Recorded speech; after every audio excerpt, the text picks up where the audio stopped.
오늘 우리에게 주시는 하나님의 말씀은 로마서 15장 1절의 말씀입니다.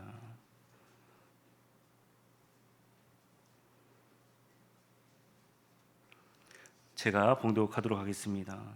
믿음이 강한 우리는 마땅히 믿음이 약한 자의 약점을 담당하고 자기를 기쁘게 하지 아니할 것이라. 아멘. 우리 옆 사람과 평화 인사 나누도록 하겠습니다. 주님 평화 빕니다. 평화를 빕니다. 평화를 빕니다. 계속해서 로마서의 말씀을 보고 있습니다. 로마서의 말씀을 보게 되면 바울이 왜 로마서를 쓰게 되었는지를 우리가 알 수가 있다는 사실입니다. 한 세 가지로 나누어서 생각해 볼 수가 있는데요. 첫 번째는 그 해당 교회에 당면한 문제가 있었기 때문에 사도 바울은 서신서와 로마서를 기록하게 되었다는 겁니다. 만약에 서로 사랑해라 이런 말씀을 주시면 그 교회에 사랑이 있었다는 겁니까? 없었다는 겁니까? 없었다는 거겠지요. 거짓된 가르침에 속지 말라라는 말씀을 주신다라고 한다면 그 해당 교회에 거짓된 가르침이 있었고 그 가르침을 가르치고 있던 잘못된 교사들이 있었기 때문에 그러한 가르침을 받지 말아라라고 말하고 있다는 사실입니다. 이러한 문제의식을 가지고 붓을 들고 해당 교회에 편지를 보내게 되면 그것이 바로 로마서가 되는 것이고, 그 공독교회에 편지를 보낸다라고 하면 공독교회서 그렇게가 될 수가 있겠습니다. 둘째는 사명에 대해서 말하고 싶어서 서신서를 작성하게 되었다는 사실입니다. 사실 로마서는 로마서 15장 13절까지 끝맺음을 하는 것이 맞다라고 생각이 들어갑니다. 14절부터는 자신의 사명에 대해서 말하고 있었다라는 겁니다. 사도 바울이 로마로 여러 번 가려고 했는데 그 가는 길이 몇 번이고 막혔다, 가는 길이 막혔다라고 그렇게 말하고 있다는 사실입니다. 사도 바울이 왜 로마로 가고자 했을까요? 자신의 입신양면을 위해서 가고자 했을까요? 좋은 집이 있으니까 조금 더 나은 삶을 영위하려고 그곳으로 이사하려던 것이었을까요? 그렇지가 않다는 사실입니다. 땅끝까지 가서 복음을 전해라라는 주님의 그 사명의 메시지를 듣고 그는 끝까지 그 사명을 완수하려고 했다라는 사실입니다. 자, 마지막으로 로마 교인들을 또 칭찬받을 만한 사람들에 대한 이야기가 16장부터 기록되어 있다는 사실입니다. 우리가 말씀을 들을 때 말씀은 두 가지 기능이 있습니다. 하나는 책망의 말씀을 주시는 거예요. 죄인들이 듣고 있으면 하나님께서 나에게 책망의 말씀을 주시는구나. 잘못된 그릇된 길에서 내가 다시금 하나님께로 돌이켜야지 라는 마음이 들게끔 합니다. 그것은 죄인에 대해서 주시는 말씀이에요. 그런데 또 이런 사람들이 있습니다. 내가 한 주간 살아가면서 하나님의 말씀으로 잘 살았나 보다 라고 칭찬의 메시지를 주실 때가 있더라라는 겁니다. 그 로마서 15장은 칭찬받을 만한 사람들에 대한 이야기가 이름이 기록되어 있다라는 사실입니다. 내가 잘 살았구나, 인정받는 시간이기도 하다라는 겁니다. 오늘 말씀은 첫 번째 해당되는 말씀입니다. 해당 교회에 문제가 생기게 되었습니다. 믿음이 강한 자가 있었고 약한 자가 있게 되었다라는 겁니다. 이 문제를 해결하려면 여러분들 어떻게 해야 할까요? 자녀가 다른 자녀들과 싸움을 벌이고 왔습니다. 그러면 부모는 어떻게 얘기합니까? 서로 좀 잘 지내봐라. 서로 다르니까 생각들을 조금 이해하고 잘 지내봐라. 이것은 부모가 했을 때의 소극적인 측면입니다. 사도 바울이 이 편지를 쓰면서 해당 교회에게 목회 서신을 보낼 때 이렇게만 얘기했을까요, 여러분들? 그렇지가 않다는 겁니다. 때때로 시시비비를 가려할 때가 있어요. 너는 이것을 잘했고 얘한테 사과해라 라고 이야기해야 될 때가 있는 겁니다. 그것이 바로 우리가 읽은 로마서 15장 1절의 말씀이에요. 믿음이 강한 자가 있고 약한 자로 딱 둘로 나누어서 지금 시시비비를 가리고 있게 되었다는 겁니다. 이 문제는 14장부터 기록되어 있었다는 건데요. 여러분들 우상에게 바친 잼을 먹으면 될까요? 안 될까요? 제가 가끔 예로 드는 건데요. 신대원을 다닐 때 그때는 전액장학금이 아니었습니다. 혼자 돈을 벌어서 그 등록금을 충당해야 될 때가 있었다는 겁니다. 제가 그랬어요. 등록금을 딱 내고 나면 밥 먹을 돈이 없는 거예요. 그래서 그 화계사라는 데가 있거든요. 절이에요. 옆에 가서 딱 동기들과 함께 몇몇 몰려가서 식사를 합니다. 가면 좋은 점이 어디서 왔냐, 종교는 무엇이냐, 뭐 그런 거 묻지 않거든요. 건강식을 딱 줘요. 비빔밥을 줍니다. 그런데 여러분들이 저를 보고 아니 목사님 전도사인데 어떻게 가서 절밥을 먹을 수가 있어요? 라고 물어봅니다. 그런데 제 마음속에 여러분들 우상이 있습니까? 없습니까? 모든 것은 하나님께서 만드신 거예요. 제가 거기 가서 밥을 먹을 수 있었던 이유는 창조신앙이 있었다라는 사실입니다. 창세기 1장 1절에서는 태초에 하나님이 천지를 창조했다. 이 모든 것은 하나님의 것이다 라고 말씀하고 있기 때문에 제가 그것을 마음에 품고 거기 가서 밥을 먹을 수가 있었다는 겁니다. 그런데 사도 바울이 지적하는 것은 제가 믿음이 강한 자이겠지요? 믿음이 약한 자가 그것을 봤을 때 시험에 들고 장애물이 생겨서 넘어진다라고 한다면 그 일을 하지 말아라 라고 아주 적극적으로 말하고 있다라는 사실입니다.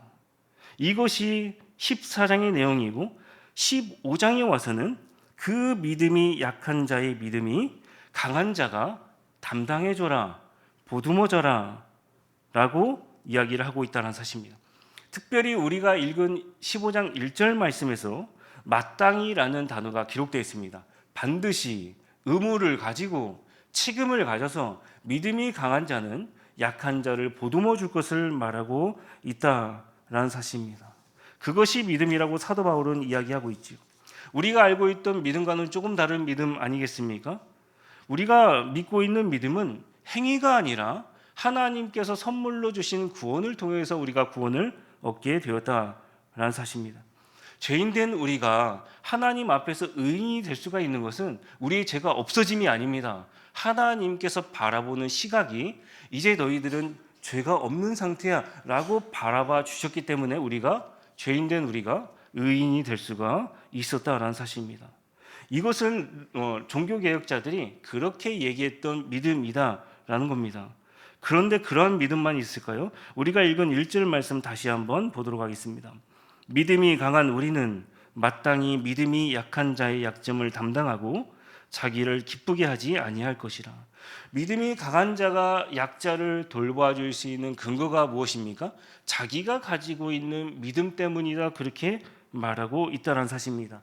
사랑입니까? 소망을 이야기할까요? 그렇지가 않다는 겁니다. 믿음을 이야기하고 있다는 사실입니다.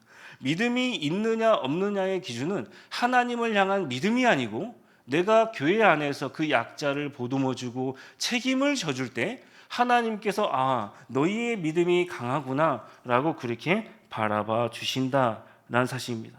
그런데 우리는 지금까지 하나님에 대한 믿음만 강조했다라는 사실입니다. 자, 그렇다면 믿음이 연약한 자를 보듬어주고 믿음이 연약한 자가 중요하니까 무조건 그들의 말을 여러분들 들어줘야 될까요? 해달라는 대로 다 들어다 주다 보면 교회가 평탄하지 않겠습니까? 요즘 부모들 저도 그렇지만 아이들이 해달라는 대로 다 해줍니다. 그렇게 해달라는 대로 다 해주다 보면 아이가 어떻게 됩니까? 왕자가 되고 공주가 돼요.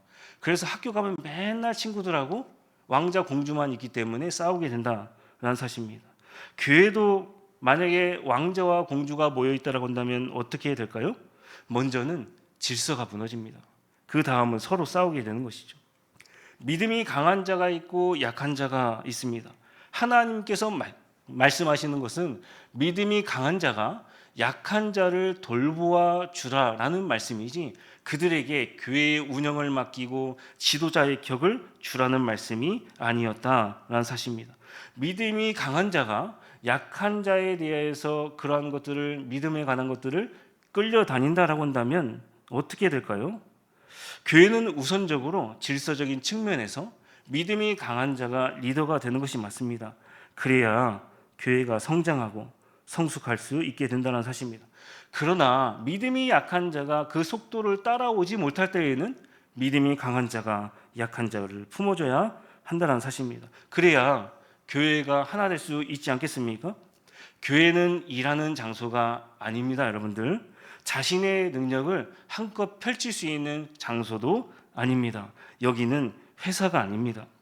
여기는 하나님의 말씀이 선포가 되고 믿는 사람들이 하나님의 나라가 이런 것이야 라고 표본적으로 볼 수 있는 천국이 먼저 그려져야 되는 것이 바로 교회다라는 사실입니다. 가정도 아니고 다른 것도 아닙니다. 교회가 하나님의 나라가 이루어지지 못했는데 그 우리가 죽어서 갈 천국을 마음속에 그릴 수가 있겠습니까? 교회가 먼저 해야 할 일은 교회의 기능을 상실한 채 이를 우선적으로 두고 능력을 펼치고 그런 것이 아니라 반대편에 있는 사람도 품어 안을 수 있는 넉넉한 마음의 소유자가 있는 천국을 그릴 수 있는 교회가 되어야 한다는 사실입니다. 만약에 반대편에 있는 사람의 말조차도 품을 수가 없다라고 한다면 어떻게 되겠습니까? 점차 그 말들이 쌓여지고 상처가 쌓여서 언젠가 골마 터지게 된다는 사실입니다. 주님 말씀해 주셨습니다. 합력하여 선을 이루라. 서로 사랑해라. 성령의 맨원줄로 하나가 되어라. 한 세례를 받고 우리는 한 성령을 받았다라고 그렇게 끊임없이 말씀해 주었다라는 사실입니다. 이든이가 구립을 다니고 있거든요. 어린이집을. 사립이 아니에요. 사립은 돈을 많이 줘서 외부 활동을 많이 하게 됩니다. 구립도 가끔 하게 되는데요. 밖으로 나갈 때 원장님과 부모들이 목적지를 정합니다. 그러지 않겠습니까? 이것으로 보자면 오늘 말씀을 비춰보자면 믿음이 강한 자입니다. 그런데 속도까지는 부모님들이 또 원장님이 조절하지 말라는 것이 바로 하나님의 뜻이에요. 만약에 부모가 빨리 가고 싶어서 속도까지 조절하게 된다면 아이들이 따라올 수가 있겠습니까? 그렇지 못한다라는 사실입니다. 하나님께서 말씀하신 것은 믿음이 약한 자가 따라오기가 버거울 수가 있으니 속도는 조절하지 말고 믿음이 강한 자가 목적지는 정해라, 그렇게 말씀하고 있다는 사실입니다. 부모가 자녀가 늦게 따라온다고 해서 속도를 조절하게 되면 어떻게 됩니까? 자녀를 잃을 수밖에 없다는 사실입니다. 여러분 그렇게 되기를 바라십니까? 여러분 마음대로 혹시 일이 안 되십니까? 빠르게 가고 싶은데 저 사람 때문에 발목 잡혀서 저 일을 못하고 혹시 있으십니까? 그럴 때일수록 하나님께서 여러분들에게 말씀하신다라는 겁니다. 천천히 가라라는 것이죠. 에녹이라는 사람이 있습니다. 그 사람이 죽지 않고 하늘로 들려지게 되었어요. 무슨 일을 잘했나 봤더니 그가 오래 살았다는 것과 하나님과 동행했다, 그 한마디밖에 없더라라는 사실입니다. 이러고선 하늘로 들려지게 되었다는 겁니다. 우리는 먼저 하나님과 동행하는 훈련을 해야 됩니다. 왜 그렇습니까? 그래야 사람과도 동행할 수 있다는 겁니다. 여러분들 인생 가운데 가장 중요한 것이 무엇입니까? 일입니까? 아니면 여러분들의 안위입니까? 내가 가지고 있는 직분 때문에 체면입니까? 아닙니다. 하나님과 그리고 사람과의 동행을 이야기하고 있다는 사실입니다. 세상에서는 빠르게 가라, 혼자 빨리 해라 그렇게 이야기하지만 신앙적인 측면에서는 천천히 그리고 느리게 함께 가기를 하나님께서 원하신다는 사실입니다. 방향과 목적지만 맞다라고 한다면 여러분들의 삶에 이러한 동행이 있어야 한다는 사실입니다. 목적지는 하나님이 정하시고 교회의 리더가 정하는 것입니다. 혹여 내가 믿음이 약한 자라 할지라도 그 속도를 조절해 달라고 교회에 청하는 것이 맞습니다.